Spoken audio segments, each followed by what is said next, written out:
இன்னைக்கு இருக்கிற காலகட்டத்தில் நல்ல ஒரு ரொம்ப ஜாஸ்தி ரேட்டும் சொல்ல முடியாது, கம்மி ரேட்டும் சொல்ல முடியாது, நார்மலான ரேட்டு.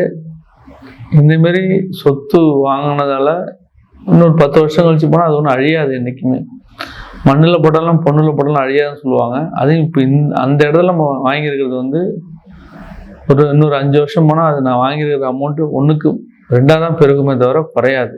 நல்ல ஒரு ரேட்டு, நல்ல ஒரு இடம். ரேட்டு குரோத், நல்ல ரேட்டு குரோத்தாக நிறைய வாய்ப்பு இருக்குது. நான் ஒன்றும் ரொம்ப காசு கொடுத்தலாம் வாங்கிடல, அதுக்கும் ரொம்ப லோவும் வாங்கிடல. பரவாயில்ல, நியாயமான வேலை எல்லாம். அதை வந்து நான் வந்து அநியாயம் நான் சொல்ல மாட்டேன். கட்டாயம் வந்து இது நாளைக்கு இன்னொரு 5 வருஷமோ 10 வருஷம் போனால் இதோடைய வளர்ச்சி நல்லாவே இருக்கும் சார்.